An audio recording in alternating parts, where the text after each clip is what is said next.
Ano Bíblico 16 de novembro. Carta de Paulo aos Romanos, capítulo 1.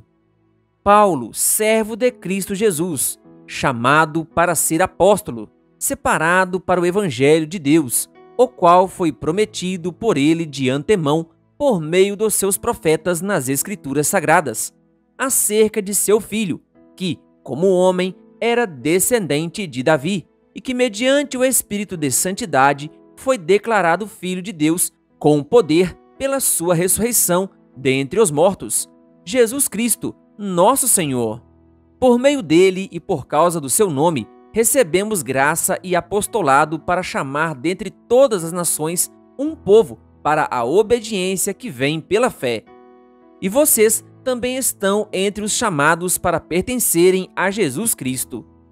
A todos os que em Roma são amados de Deus e chamados para serem santos. A vocês, graça e paz da parte de Deus, nosso Pai, e do Senhor Jesus Cristo. Antes de tudo, sou grato a meu Deus mediante Jesus Cristo, por todos vocês, porque em todo o mundo está sendo anunciada a fé que vocês têm. Deus, a quem sirvo de todo o coração, pregando o evangelho de seu Filho, é minha testemunha de como sempre me lembro de vocês em minhas orações, e peço que agora, finalmente, pela vontade de Deus, seja-me aberto o caminho para que eu possa visitá-los. Anseio vê-los, a fim de compartilhar com vocês algum dom espiritual para fortalecê-los, isto é, para que eu e vocês sejamos mutuamente encorajados pela fé. Quero que vocês saibam, irmãos, que muitas vezes planejei visitá-los, mas fui impedido até agora. Meu propósito é colher algum fruto entre vocês, assim como tenho colhido entre os demais gentios. Sou devedor tanto a gregos como a bárbaros, tanto a sábios como a ignorantes. Por isso, estou disposto a pregar o evangelho também a vocês que estão em Roma. Não me envergonho do evangelho, porque é o poder de Deus para a salvação de todo aquele que crê, primeiro do judeu, depois do grego, porque no evangelho é revelada a justiça de Deus, uma justiça que do princípio ao fim é pela fé, como está escrito: o justo viverá pela fé. Portanto, a ira de Deus é revelada dos céus contra toda impiedade e injustiça dos homens que suprimem a verdade pela injustiça. Pois o que de Deus se pode conhecer é manifesto entre eles, porque Deus lhes manifestou. Pois desde a criação do mundo, os atributos invisíveis de Deus, seu eterno poder e sua grandeza divina, têm sido vistos claramente, sendo compreendidos por meio das coisas criadas, de forma que tais homens são indesculpáveis, porque tendo conhecido a Deus, não o glorificaram como Deus, nem lhe deram graças, mas os seus pensamentos tornaram-se fúteis, e o coração insensato deles obscureceu-se. Dizendo-se sábios, tornaram-se loucos, e trocaram a glória do Deus imortal por imagens feitas segundo a semelhança do homem mortal, bem como de pássaros, quadrúpedes e répteis. Por isso Deus os entregou à impureza sexual, segundo os desejos pecaminosos do seu coração, para a degradação do seu corpo entre si. Trocaram a verdade de Deus pela mentira, e adoraram e serviram a coisas e seres criados, em lugar do Criador, que é bendito para sempre. Amém. Por causa disso, Deus os entregou a paixões vergonhosas. Até suas mulheres trocaram suas relações sexuais naturais por outras, contrárias à natureza. Da mesma forma, os homens também abandonaram as relações naturais com as mulheres e se inflamaram de paixões uns pelos outros. Começaram a cometer atos indecentes, homens com homens, e receberam em si mesmos o castigo merecido pela sua perversão. Além do mais, visto que desprezaram o conhecimento de Deus, ele os entregou a uma disposição mental reprovável para praticarem o que não deviam. Tornaram-se cheios de toda sorte de injustiça, maldade, ganância e depravação. Estão cheios de inveja, homicídio, rivalidades, engano e malícia. São bisbilhoteiros, caluniadores, inimigos de Deus, insolentes, arrogantes e presunçosos. Inventam maneiras de praticar o mal, desobedecem a seus pais, são insensatos, desleais, sem amor pela família, implacáveis. Embora conheçam o justo decreto de Deus de que as pessoas que praticam tais coisas merecem a morte, não somente continuam a praticá-las, mas também aprovam aqueles que as praticam. Carta de Paulo aos Romanos, capítulo 2. Portanto, você que julga os outros é indesculpável, pois está condenando a si mesmo naquilo em que julga, visto que você, que julga, pratica as mesmas coisas. Sabemos que o juízo de Deus contra os que praticam tais coisas é conforme a verdade. Assim, quando você, um simples homem, os julga, mas pratica as mesmas coisas, pensa que escapará do juízo de Deus?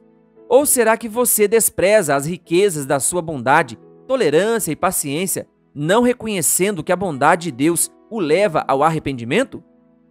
Contudo, por causa da sua teimosia e do seu coração obstinado, você está acumulando ira contra si mesmo, para o dia da ira de Deus, quando se revelará o seu justo julgamento.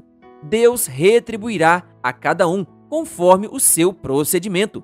Ele dará vida eterna aos que, persistindo em fazer o bem, buscam glória, honra e imortalidade. Mas haverá ira e indignação para os que são egoístas, que rejeitam a verdade e seguem a injustiça. Haverá tribulação e angústia para todo ser humano que pratica o mal, primeiro para o judeu, depois para o grego, mas glória, honra e paz para todo o que pratica o bem, primeiro para o judeu, depois para o grego, pois em Deus não há parcialidade. Todo aquele que pecar sem a lei também perecerá, e todo aquele que pecar sob a lei, pela lei será julgado. Porque não são os que ouvem a lei que são justos aos olhos de Deus, mas os que obedecem à lei, estes serão declarados justos. De fato, quando os gentios, que não têm a lei, praticam naturalmente o que ela ordena, tornam-se lei para si mesmos, embora não possuam a lei, pois mostram que as exigências da lei estão gravadas em seu coração. Disso dão testemunho também a sua consciência e os pensamentos deles, ora acusando-os, ora defendendo-os. Isso tudo se verá no dia em que Deus julgar os segredos dos homens, mediante Jesus Cristo, conforme o declara o meu evangelho. Ora, você leva o nome de judeu, apoia-se na lei e orgulha-se de Deus. Você conhece a vontade de Deus e aprova o que é superior, porque é instruído pela lei. Você está convencido de que é guia de cegos, luz para os que estão em trevas, instrutor de insensatos, mestre de crianças, porque tem na lei a expressão do conhecimento e da verdade. E então, você que ensina os outros, não ensina a si mesmo? Você que prega contra o furto, furta? Você que diz que não se deve adulterar, adultera? Você que detesta ídolos, rouba-lhes os templos? Você que se orgulha da lei, desonra a Deus desobedecendo à lei? Pois, como está escrito, o nome de Deus é blasfemado entre os gentios por causa de vocês. A circuncisão tem valor se você obedece à lei, mas se você desobedece à lei, a sua circuncisão já se tornou incircuncisão. Se aqueles que não são circuncidados obedecem aos preceitos da lei, não serão eles considerados circuncidados? Aquele que não é circuncidado fisicamente, mas obedece à lei, condenará você que, tendo a lei escrita e a circuncisão, é transgressor da lei. Não é judeu quem o é apenas exteriormente, nem é circuncisão aquele que é meramente exterior e física. Não, judeu é quem é interiormente, e circuncisão é a operada no coração, pelo Espírito, e não pela lei escrita. Para estes, o louvor não provém dos homens, mas de Deus. Carta de Paulo aos Romanos, capítulo 3. Que vantagem há então em ser judeu, ou que utilidade há na circuncisão? Muita, em todos os sentidos, principalmente porque aos judeus foram confiadas as palavras de Deus. Que importa se alguns deles forem infiéis? A sua infidelidade anulará a fidelidade de Deus? De maneira nenhuma. Seja Deus verdadeiro e todo homem mentiroso, como está escrito, para que seja justificado nas tuas palavras e prevaleças quando fores julgado. Mas, se a nossa injustiça ressalta de maneira ainda mais clara a justiça de Deus, que diremos? Que Deus é injusto por aplicar a sua ira? Estou usando um argumento humano. Claro que não. Se fosse assim, como Deus iria julgar o mundo? Alguém pode alegar ainda: se a minha mentira ressalta a veracidade de Deus, aumentando assim a sua glória, por que sou condenado como pecador? Por que não dizer, como alguns caluniosamente afirmam que dizemos: façamos o mal para que nos venha o bem? A condenação dos tais é merecida. Que concluiremos então? Estamos em posição de vantagem? Não. Já demonstramos que tanto judeus quanto gentios estão debaixo do pecado. Como está escrito, não há nenhum justo, nenhum sequer. Não há ninguém que entenda, ninguém que busque a Deus. Todos se desviaram, tornaram-se juntamente inúteis. Não há ninguém que faça o bem. Não há nenhum sequer. Suas gargantas são um túmulo aberto. Com suas línguas enganam. Veneno de serpentes está em seus lábios. Suas bocas estão cheias de maldição e amargura. Seus pés são ágeis para derramar sangue. Ruína e desgraça marcam os seus caminhos, e não conhecem o caminho da paz. Aos seus olhos é inútil temer a Deus. Sabemos que tudo o que a lei diz, o diz àqueles que estão debaixo dela, para que toda a boca se cale e todo o mundo esteja sob o juízo de Deus. Portanto, ninguém será declarado justo diante dele, baseando-se na obediência à lei, pois é mediante a lei que nos tornamos plenamente conscientes do pecado. Mas agora se manifestou uma justiça que provém de Deus, independente da lei, da qual testemunham a lei e os profetas. Justiça de Deus mediante a fé em Jesus Cristo para todos os que creem. Não há distinção, pois todos pecaram e estão destituídos da glória de Deus, sendo justificados gratuitamente por sua graça, por meio da redenção que há em Cristo Jesus. Deus o ofereceu como sacrifício para propiciação mediante a fé, pelo seu sangue, demonstrando a sua justiça. Em sua tolerância, havia deixado impunes os pecados anteriormente cometidos, mas, no presente, demonstrou a sua justiça, a fim de ser justo e justificador daquele que tem fé em Jesus. Onde está, então, o motivo de vanglória? É excluído. Baseado em que princípio? No da obediência à lei?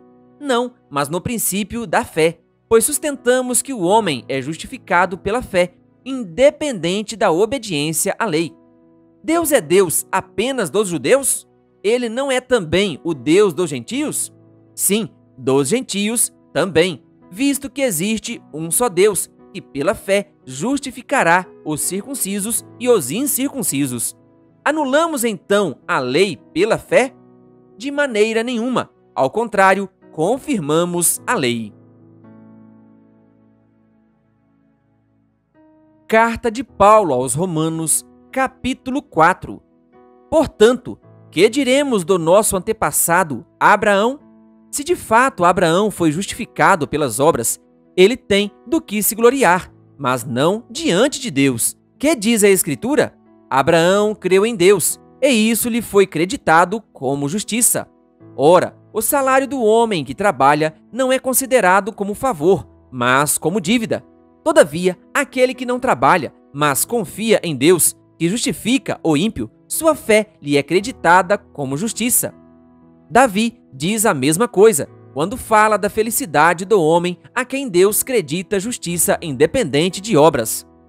Como são felizes aqueles que têm suas transgressões perdoadas, cujos pecados são apagados.